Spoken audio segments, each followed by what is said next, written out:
Spa সেন্টারের মালিকের বিরুদ্ধে মামলা করল রাজনগর সামাজিক সংস্থা। অভিযুক্ত স্পা সেন্টারের মালিক জেসমিন আক্তারের বিরুদ্ধে অভিযোগ, তিনি ব্ল্যাকমেইল করছে সামাজিক সংস্থার সভাপতি মৃণাল কান্তি ভৌমিককে। এর প্রতিবাদে রবিবার পশ্চিম মহিলা থানায় এসে জেসমিনের বিরুদ্ধে মামলা দায়ের করা হয়।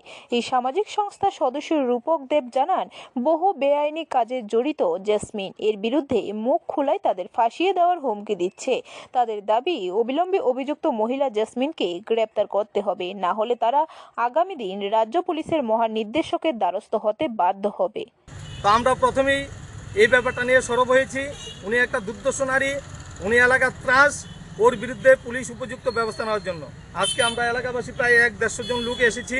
আমরা মহিলা থানায় এসেছি, ওনার বিরুদ্ধে আমরা এফআইআর করতে এসেছি, ওনাকে যাতে অতি সত্বর অ্যারেস্ট করা হয়। আমরা সেই আবেদন রাখবো। আমরা শান্তিপ্রিয়ভাবে আমাদের কাজকর্ম করছি। যদি ওনাকে অ্যারেস্ট করে না আটকে রাখা হয়, ওনাকে উপযুক্ত শাস্তি না দেওয়া হয়, আমরা ডিজিপির কাছে যাব, গণডেপুটেশন দেব। পরবর্তী সময়ে আমরা আমাদের আরও বৃহত্তর আন্দোলন আমরা গড়ে তুলব যদি অতি সত্বর ওনাকে শাস্তি না দেওয়া হয়। ব্যুরো রিপোর্ট, খবর ত্রিপুরা।